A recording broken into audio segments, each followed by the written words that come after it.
Welcome to the Global Missions Podcast, a show for Christ followers who want to participate more effectively in God's work both at home and to the ends of the earth. Visit us at globalmissionspodcast.com to find show notes, resources, and previous episodes. You can also engage with us through Twitter and Facebook. We would love to hear from you. And now, here's your host, Rob Magwood, better known to many friends as Mags. Hi, everyone. Welcome to this third episode of our 4-week mini-series entitled How to Do Short-Term Missions with Excellence. We're hoping that this series will be especially helpful for churches or other groups that are considering short-term ministry in the near future. Please be sure to pass along the link to people who might find it beneficial. We're seeking to help cultivate long-term fruit through short-term ministries. So far, we have unpacked 3 standards of excellence: God-centeredness, empowering partnerships, and mutual design. Today on deck, we have the next 2 standards: comprehensive administration and qualified leadership. Our guest today on the Global Missions Podcast is Tory Ruark, who has been a short-term missions coach with Delta Ministries since 2004. That's a while already, Tory. Yes, I'm starting to feel older too. The years are adding up. He also serves as COO, I'm assuming that's Chief Operating Officer of the Standards of Excellence in short-term missions since 2016. He has experience in short-term missions in a whole bunch of different roles. He's been a team leader, a mobilizer, a trainer, and a pastor. And among other things, he helped coordinate Delta's response to the earthquake a few years ago in Haiti that mobilized hundreds of short-term workers. So we're really looking forward to speaking with Tory. Welcome to the program. Yeah, thank you. I'm glad to be here, and I look forward to sharing what I have to share. That's good.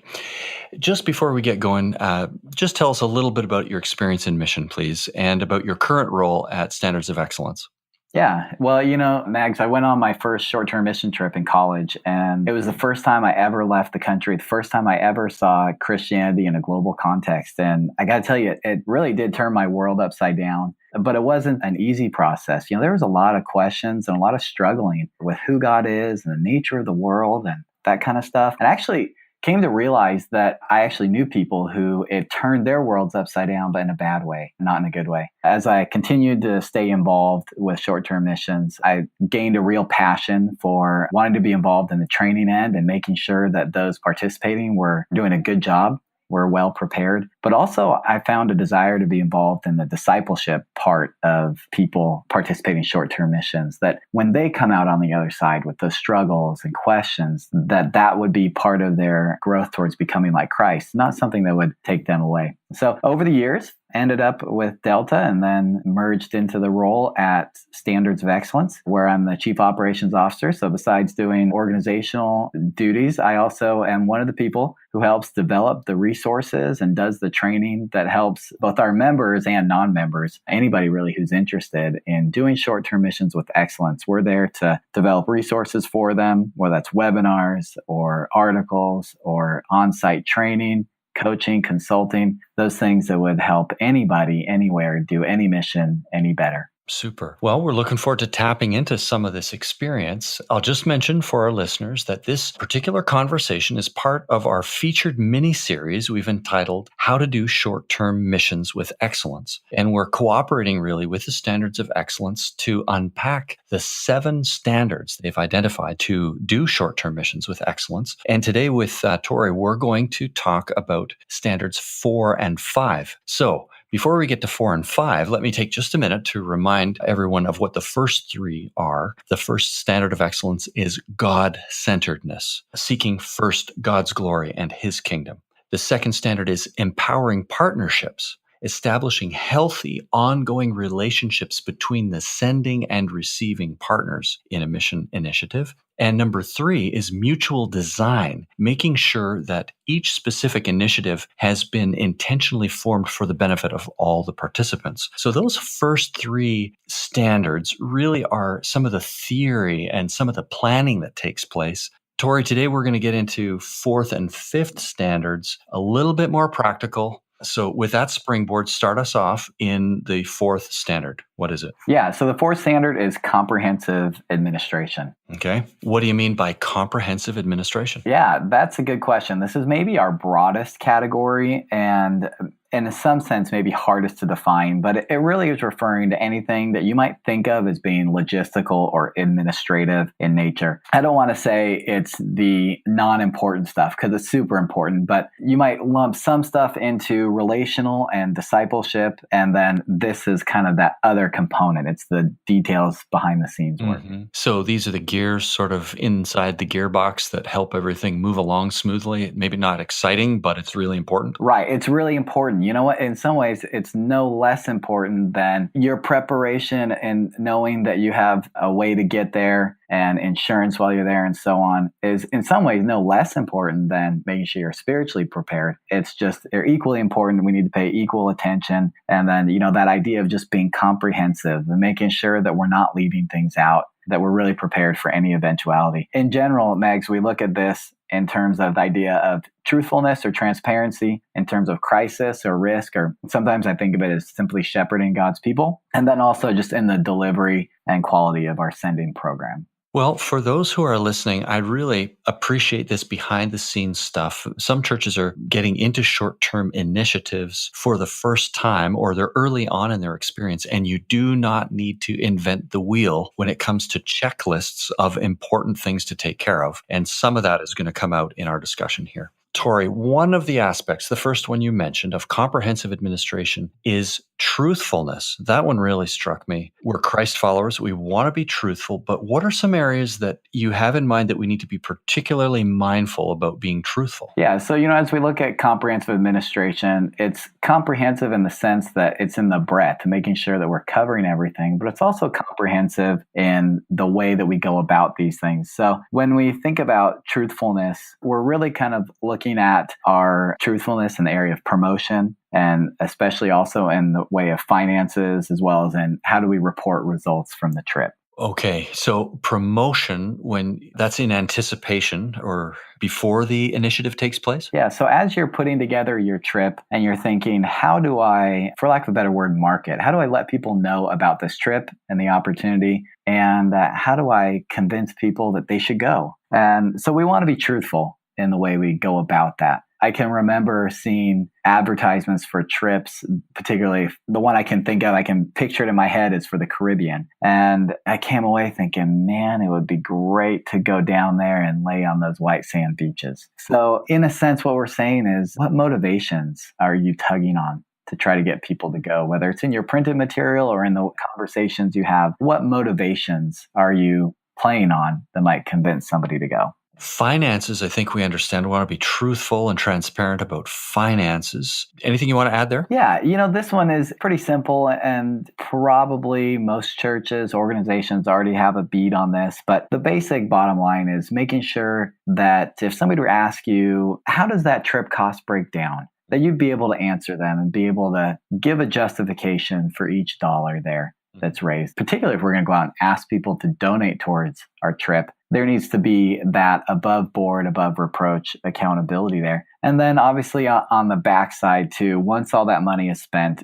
can you account for all the money that was donated and given? Can you show that it was spent on what it was intended to be spent on, whether that's an Excel spreadsheet that just logs your transactions and some receipts that back that up? It could be as simple as that. Being able to be transparent and open and, in a sense, have nothing to hide. I really resonated with this last one that you have here. Reporting results, truthfulness about reporting results. Sometimes it sounds like when a short-term team goes somewhere, everyone everywhere who heard the good news responded. Just talk a little bit about results. Yeah. So I can't quote a study, but I know I've read somewhere or read an article that this author said if you were to total up all the conversions from all the missionary reports from Africa, that Africa would have been saved 2.5 times over, So yeah, how do we truthfully report the results of the trip? And that's not to say that people are lying, but that is to say that there is complexity in understanding how we report the results and that we do it in the right light. Sometimes I've seen reporting done in such a way that it almost monetizes a life. An example of that might be to say, for every dollar you gave, this many people received Christ. And I think, again, if we tie the results like that too much to the giving, then I think it does a couple things. One, like I said, is it ties a dollar value to human life, but I think it motivates us to sometimes even stretch or manipulate data to justify giving or to go out and get more giving. But it also recognizes the fact that there is cross-cultural complexities. We've been involved quite a bit with groups in the Philippines, and I still have friends who are. And man, in the Philippines, groups will go and they'll share the gospel, and literally thousands of people will respond in that 1 week or 10 days time, and as they're launching this church. But there aren't thousands of people in that church when they leave. And some of that is just cultural. They're going to respond the way they think you want them to respond. Some of that is like the parable of the sower who's sowing the seeds. Some of those may have been really legitimate decisions that just end up not making it into a church. But one thing you might ask yourself is, when I go back and report this, is it consistent with the impact that we've seen happen or will happen? So if I were one of those people on one of those trips where we went and we went door to door and shared the gospel, and we saw I personally saw hundreds of people make a statement of faith, I think I would not be unashamed to say that I got to share the gospel with hundreds of people, and many of them made professions of faith. And I may even say, and I'm not sure what God is going to do with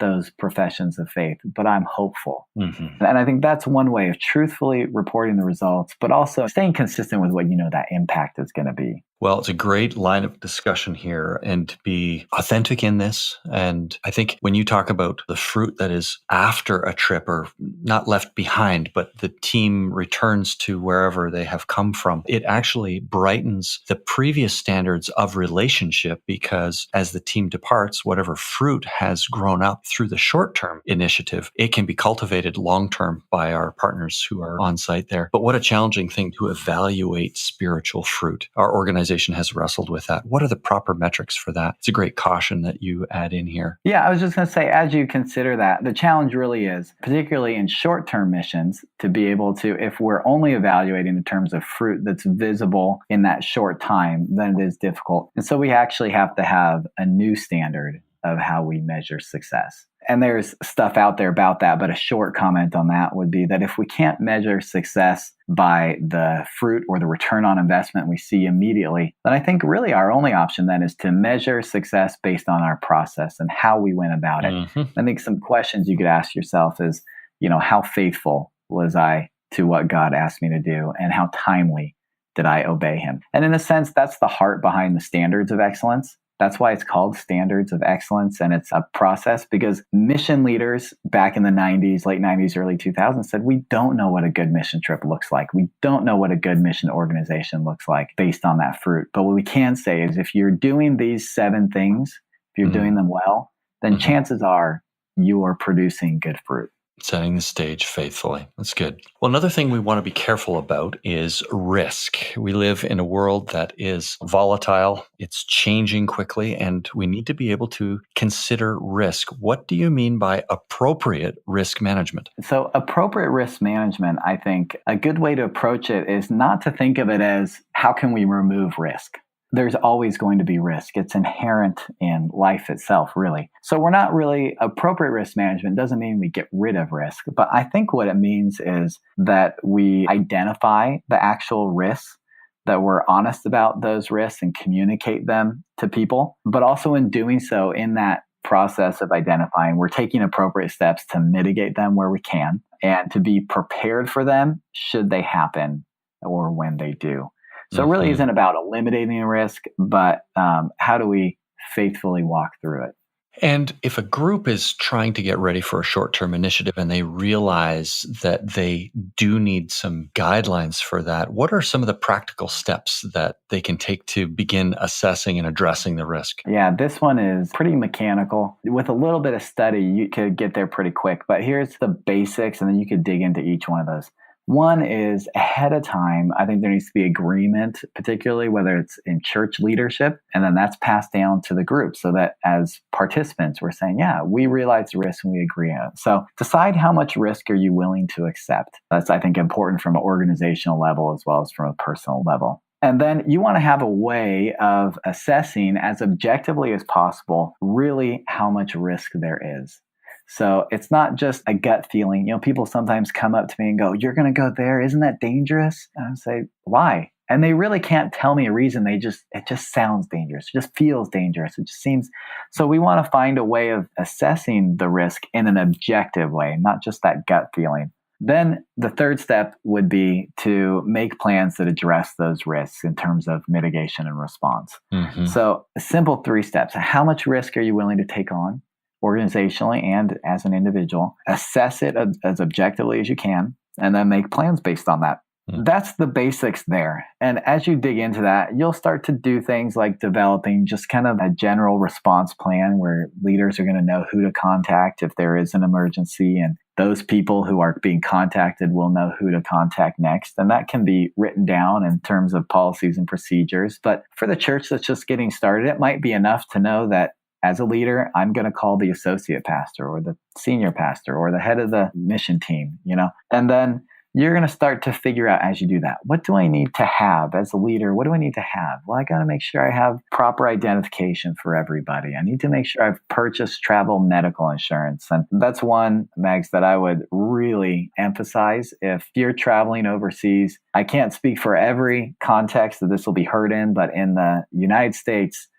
context, most of us, our insurance is not going to cover an overseas incident. In fact, a friend of mine just took a group to the Philippines, and one of his team members on the second to last day had a heart attack and spent 3 weeks and had 3 different procedures done in the Philippines, which you can imagine the cost related to that. But his insurance was able to not just pay for the treatment, but pay for a family member to come and stay with him. So make sure you have that medical insurance. Don't assume that what you have will cover you. You'll start to figure out those little things that you need to have. That's a great word, and it's a really wise word, friends. It's fairly easy to set up in advance. It's actually quite accessible cost-wise, too, in advance, and it can really help with some very expensive costs. You're talking about a plan that would cover up to $150,000 of medical bills and would also cover being evacuated to another country that could provide the care that maybe the country you're in can't. All of those things up to $500,000 for that type of evacuation. Zero deductible, those things, you can get them for as little as $3 a day per person.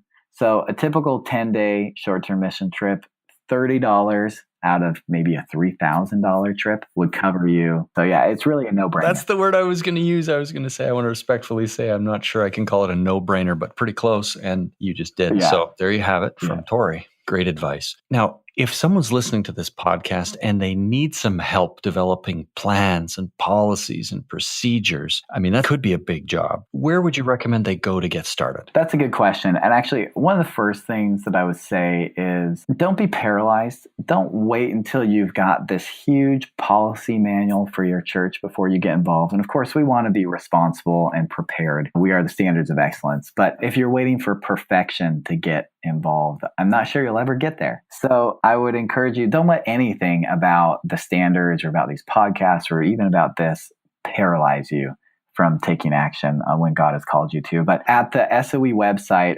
soe.org, we've got a webinar that gives you a beginning place of what would I set in place and how do I get started. We also put out a publication called The Hub, and there's an article there that can be accessed from the website that gives some great resources. One of the resources that we recommend is an organization called Crisis Consulting International. They've got a lot of great training that they'll do both on-site as well as online.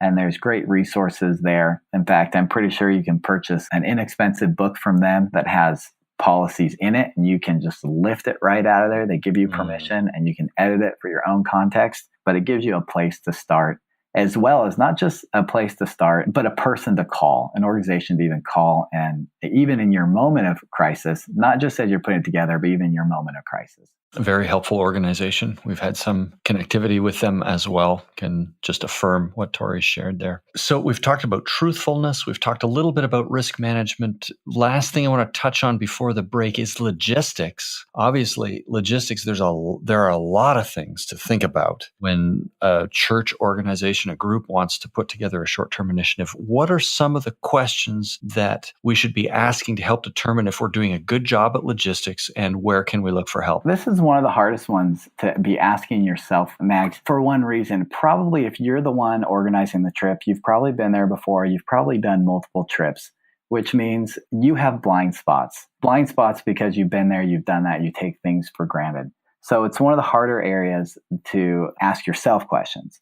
So in this case, I think what I would really try to do is survey your participants and then survey your hosts. So if you've never done a trip before, then I think what you want to be doing is surveying them, your participants as you go and your hosts as you go. Mainly, I think focusing in on questions relating to their preparation. In this case, we're going to look specifically more at their logistical, administrative preparation, asking questions about, do you have your passport? Do you have a visa if you need a visa? What was most helpful to you in getting those things? Were you aware of the fundraising goals when you signed up? And you may measure their comfort level about the trip. And 6 months out, they might feel more comfortable because it's further away. They don't have that emotional reaction. As they get closer, their discomfort level might actually grow. And then as you address things, their comfort level might get a little better again. And so we want to be surveying and asking our participants mostly on their preparation and comfort level. And then on the other side with our hosts, be asking them, how prepared was the group? In what ways was the group prepared? In what ways were they not prepared? What would you have liked them to have known or been able to do? Or you could even ask them too about their comfort in hosting a team. So that's what I would do, is I would really try to ask other people focused in on their preparation and comfort level as they go through the process. Great to be reflective, learn from what others have done. There is lots of great information out there to help with lists of what should be done next. Make sure you keep a listening ear to your particular group. And again, this is reinforcing some of the previous standards of excellence by having careful mutual design, which is built on an awareness of where you're going as well. If you have a relationship with the folks where you're going, it's going to help with your logistics and make sure you get it covered well. Well, we'll have to leave that fourth standard of excellence, comprehensive administration now. In a moment, we're going to talk about the next standard of excellence, which is qualified leadership. Just before we do that, we're going to take a short break and share with you about an organization that may be helpful to you and your church. Are you looking to increase your church's missions focus? Catalyst Services is ready to help you out with great resources and excellent training opportunities. You can listen to a conversation with Ellen Livingood, the founder and director of Catalyst Services, right here on the podcast. Check out episode 12 called How to Create a Mission Strategy to hear the interview. Visit catalystservices.org to learn more about what this organization has to offer. And now, back to today's discussion. Okay, we're back with Tory Ruark talking about the standards of excellence in short-term mission. And Tory, we're going to go to the fifth standard now, which is qualified leadership, which says that we want to screen, train, and develop capable leadership. When it comes to short-term mission, what are some of the essential qualities that we need to look for in a leader? Yeah, well, we really break down Standard 5, qualified leadership, into 3 components. And we think about the character of a leader, the skills of a leader, and then the values of a leader. Super. Well, easy to unpack that. Let's start with the first. What character qualities should we be looking for in leaders? I think the first answer to that would be, well, we want to find Christ-like people.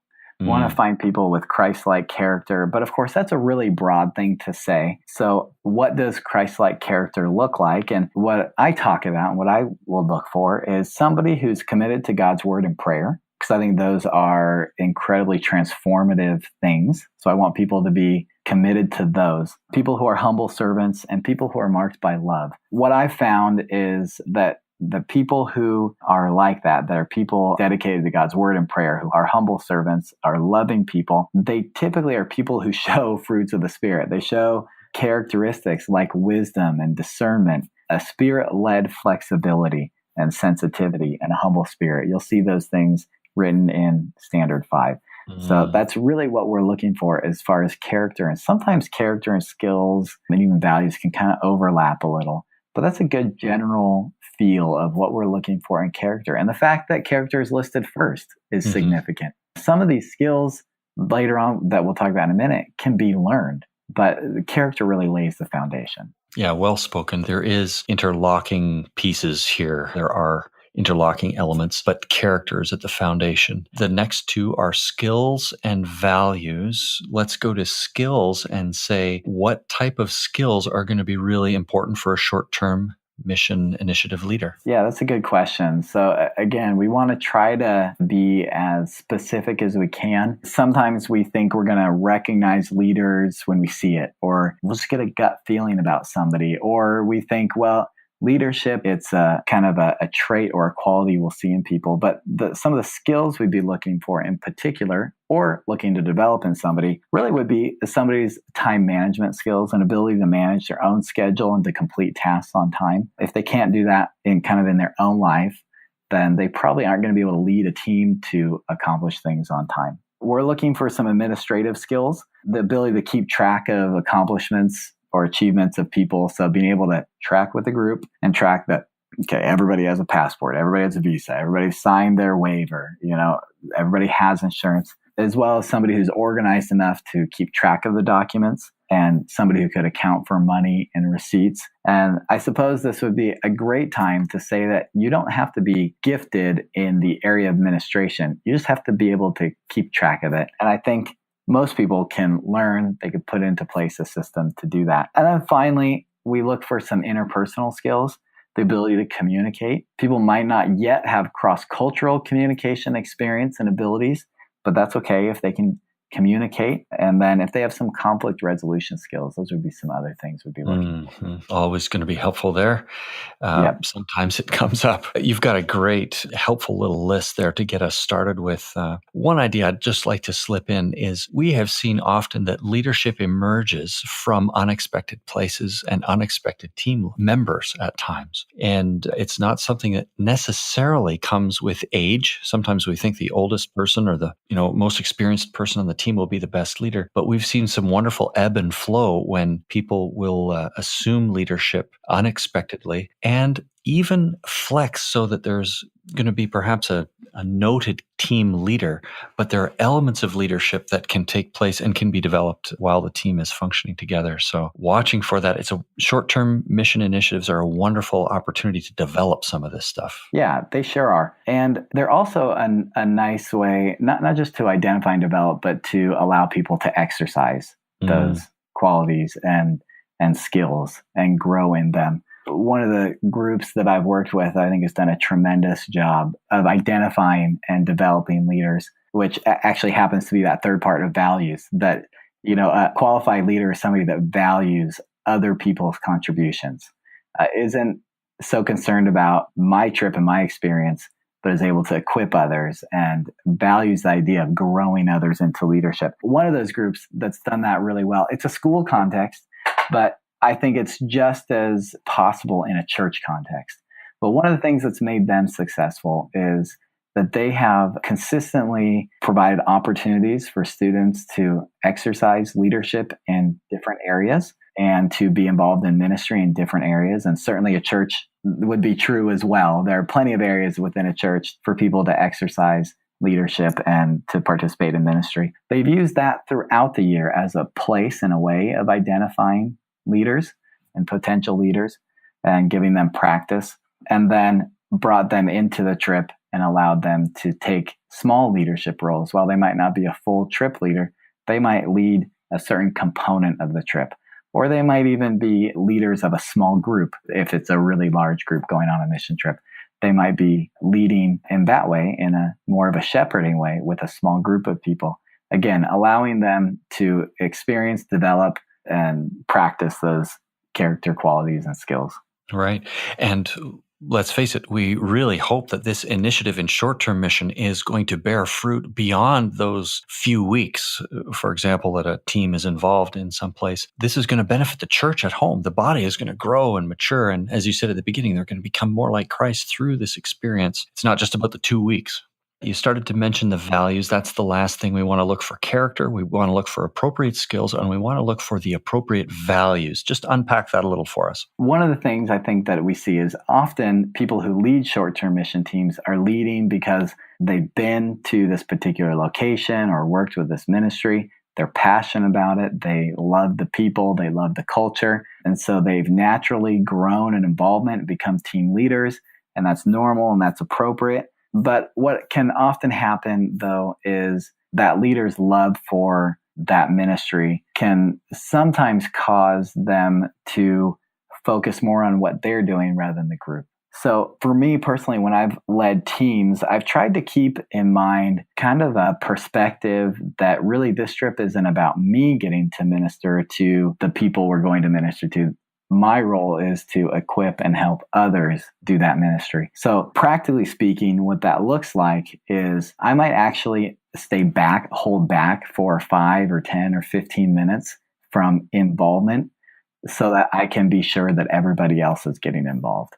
That everybody else has a place to be involved. And so that might also mean that I don't get to participate in my favorite part of that ministry program because somebody else is doing it. But that's okay, because my role as leader is to equip others, is to give them that opportunity. And then we've talked quite a bit about identifying, but that is a place where we can identify. But I really try to keep that perspective and teach that perspective to leaders that your first goal is to equip others and get them engaged in ministry. Then you can step in those ministry activities. You're describing servant leadership, really, putting the needs of others and concerns of others ahead of your own. And in this particular context, it's one of the ways it looks like that. I wonder whether you have an example that you could relate to us where you've seen a leader in short-term mission really effectively serve others and equip and develop others. Yeah, I can think of this group that I worked with showed up to their ministry site with the local pastor that they were working with. And the day that they got there and got accustomed and showed up, it turned out actually that there were 2 groups working with this church at the same time. Neither of the groups really realized there was going to be another group there. It was interesting to see the interaction between the local pastor and the 2 team leaders and the differences. In one case, the other team leader wanted decisions made quickly. He wanted to work it out right away, which I can understand, but he seemed a little to hang on to his plans. It almost felt like having 2 groups there was a threat to his trip or his plans. And, the ministry context they were in, the culture they were in, was not one to rush to decisions.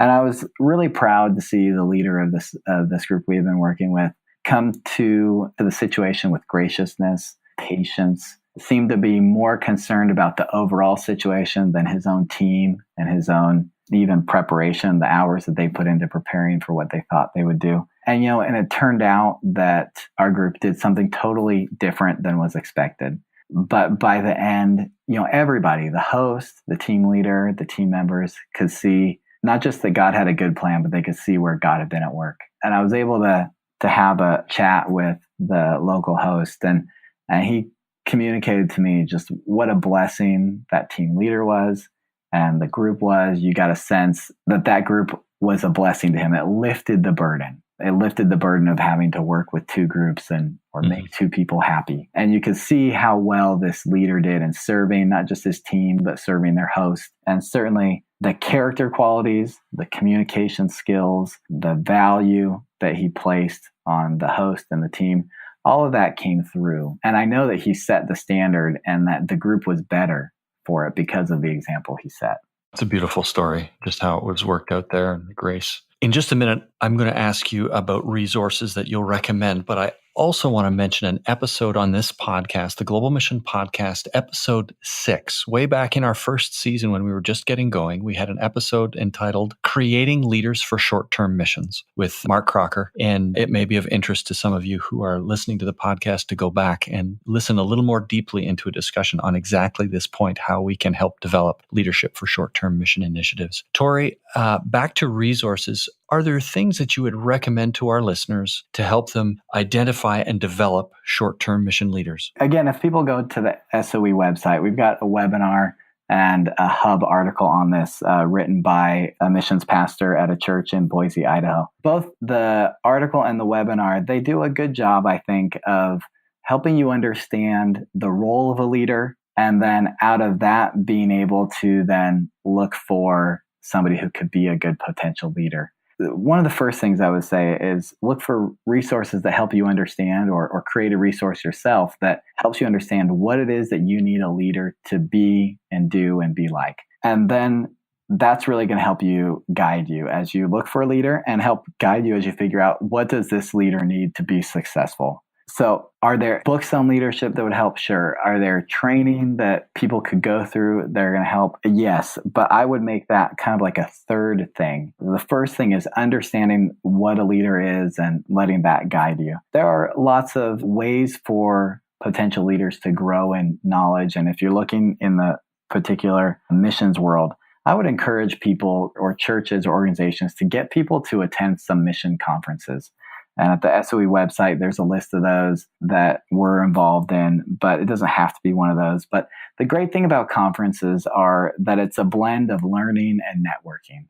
So it allows them to build some relationships, to find some resources and tools, and meet some people who will help them develop. And then finally, it would be that third thing that I talked about is getting some specific team leadership training. You mentioned Mark Crocker. I'm familiar with him. That would be an example. His website there, you can do an online course. SOE offers on-site team leader training, as well as some of our other member organizations. In fact, I think Send USA offers that as well.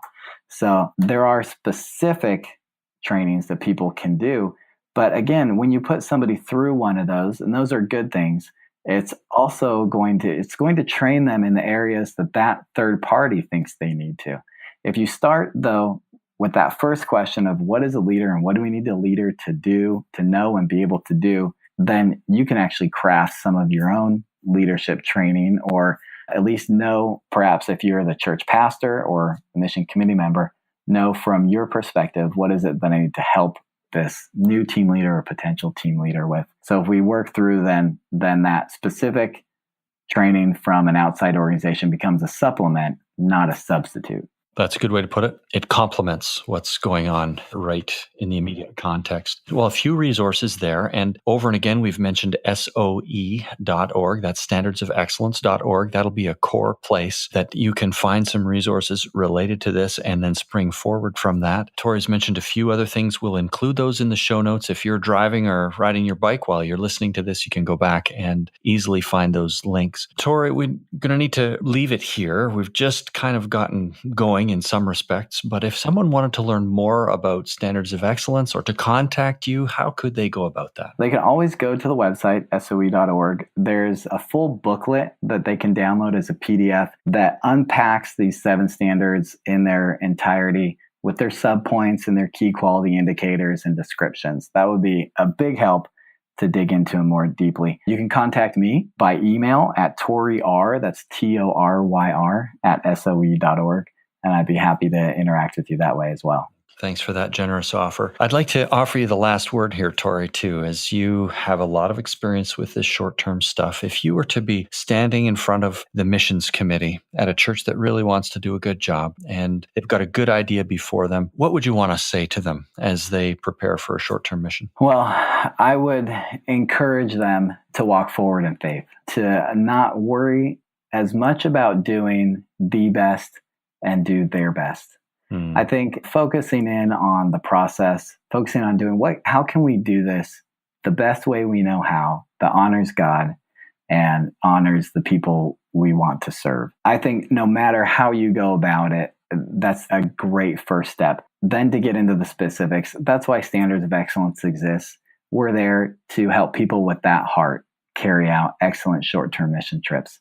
I would encourage them to look up soe.org to become a member. The membership is a nominal fee, but the benefits that come with it, we strive to serve churches and organizations and schools with just that heart, that believe they've been given an opportunity by God and they want to carry it out for God's glory. And we want to serve people like that. Great advice as we close. Tory, thanks so much for spending this time with us this afternoon. It's been helpful to unpack some of this stuff. Perhaps others will be in touch, and we pray for the Lord's blessing on SOE and your ministry there. Excellent. Well, thanks for having me on, Max.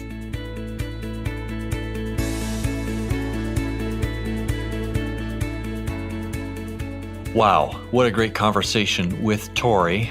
Thanks for joining us today. We will be back again next week with the 4th and final episode of this mini-series, How to Do Short-Term Missions with Excellence. In that episode, we'll be talking with Don Johnson about 2 topics, pre-field training and the critical element of debrief and evaluation. Remember, you can find show notes on the website, globalmissionspodcast.com, including the 2 key links, the 1-page summary of the standards of excellence and the second printable PDF that describes all 7 of the standards in detail. If you enjoyed this episode, we would invite you to subscribe. We now have over 600 subscribers. We'd also appreciate a brief review on iTunes.